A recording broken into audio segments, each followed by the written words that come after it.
Hello everybody, what's up you guys? Hello angels, welcome back to my YouTube channel. And for today's video, tayo ay magko-compare ng isang nose pack na brand ay IY Korea. Pero before that, IY Korea is my first Korean skincare.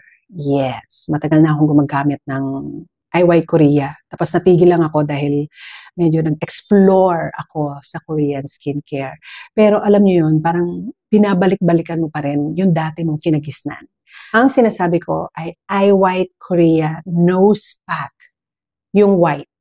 Okay? Meron silang peel off mask, white. Ganun, nasubukan ko na rin yun, pero sobrang gusto ko yung nose pack ng IY Korea. Ito siya, guys. And yes, it is made in Korea. This is my first Korean skincare. Siyempre, alam nyo na ang mga skincare, palago ng palago, parami ng parami. Siyempre, nag-explore din ako at tamang research, ganyan. So, nahirapan akong hanapin to. Kasi nung unang hinahanap ko siya sa Watson, sa SM Mega Mall, wala siya. Wala siya, guys. Ang nakuha ko ay itong black. Nose Pack, the Black Extractor. Sabi nila, ito lang daw ang meron. Wala na daw yung white. May ginawa akong shorts na ito. Panoorin nyo lang. Ilalagay ko na dyan sa iCard and sa description below or sa pinned comment. It's either, okay, basta sa mga video ko, lagi ako naglalagay sa description. Nakakalimot ako sa pinned comment at nilalagay ko rin sa iCard. So, and then, nagpunta ako sa SM North, sa Watsons, bago ang Watsons ng SM North. Bago ang Watsons, napakaganda guys. Visit Watsons sa SM North. Ang ganda ng kanilang mga, nakasegregate. Maganda rin naman sa iba, pero mas maganda sa SM North, syempre bago. Segregate yung mga hand cream, kahit na anong brand, basta hand cream, lotion, face cream, hair care.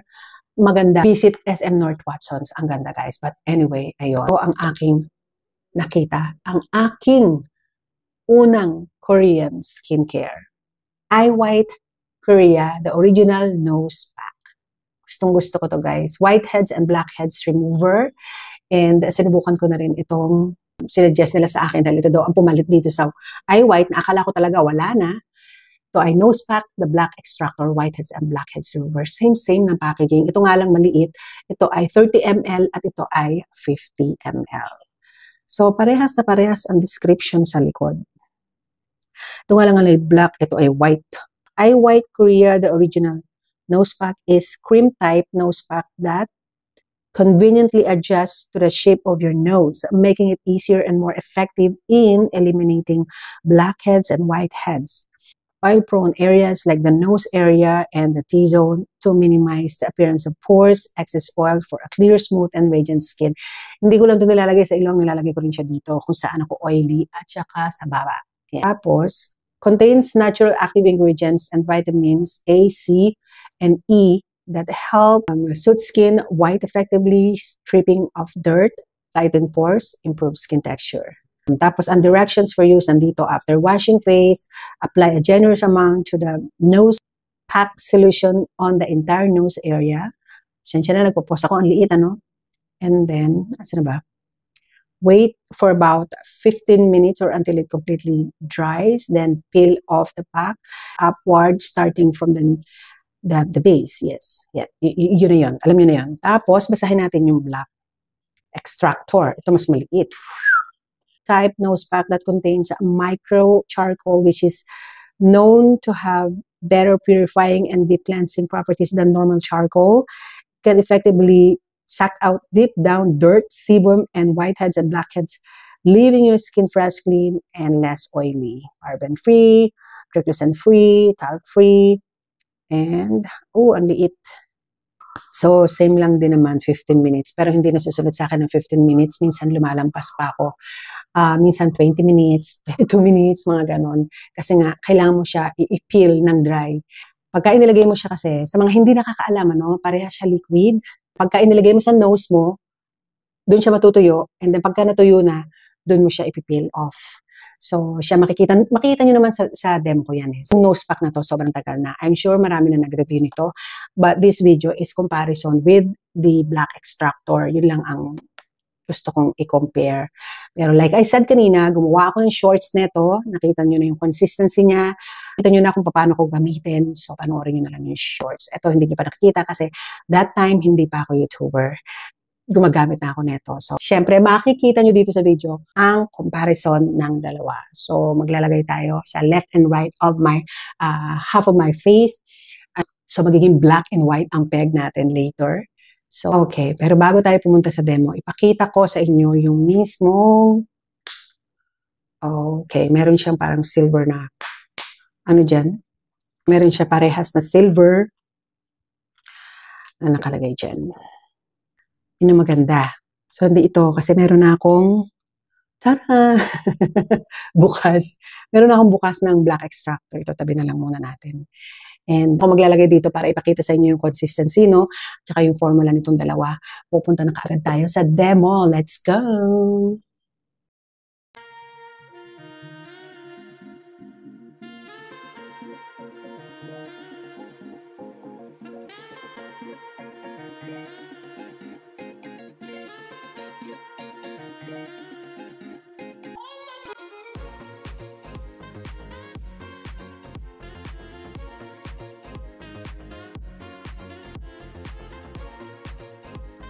Wait a minute. Palit tayo ng brush. Number 6, Nocturia. Parang nagbago yung consistency niya. Hindi ganito ang consistency nito, guys. Wait.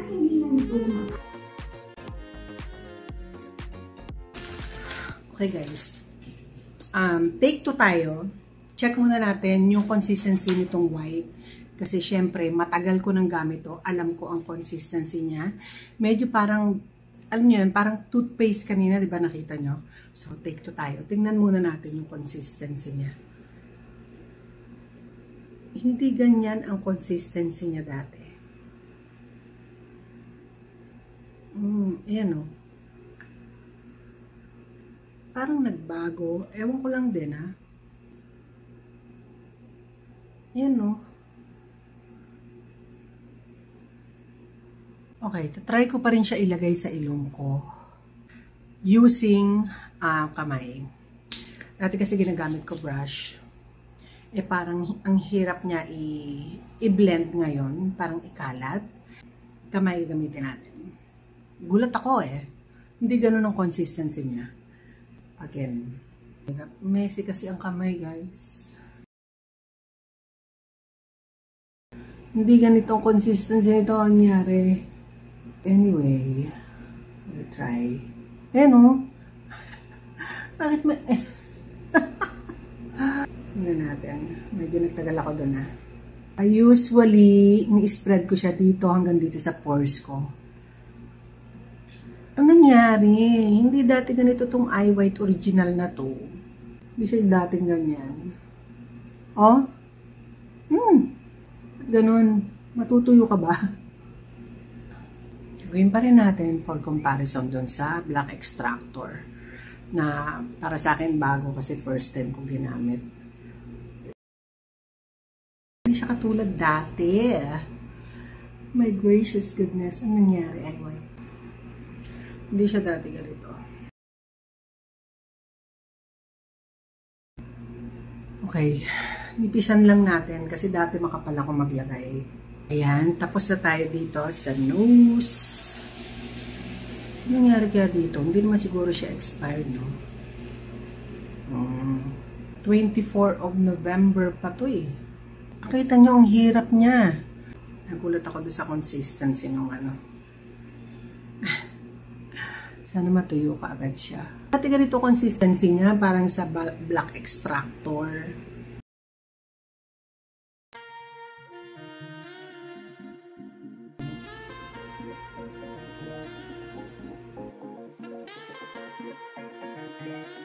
Ninipisan ko yung ano, dahil as you can see, maano siya, malapot. Dati ang consistency ng white, parang consistency ng black extractor. Ewan ko what happened sa original. Malalaman natin mamaya pagka natuyo na siya. After 10 minutes, tuyo na kaagad siya kasi manipis lang.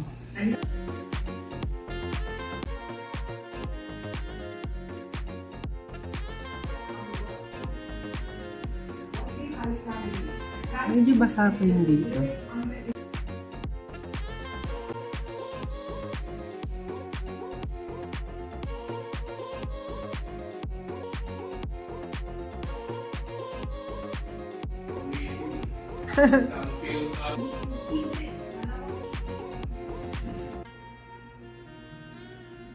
Tapos, hindi nyo makikita kasi maliit.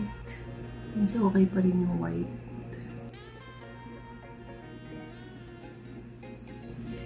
White pa rin ako. Ang masasabi ko dito, yung isa ay black extractor at saka yung isa yung original. Ang masasabi ko ay mas okay pa rin sa akin yung white. Though meron ako na-experience sa white na parang hindi yun ang consistency niya. Siyempre, alam ko dahil matagal na ako user ng iWhite Korean Newspack eh.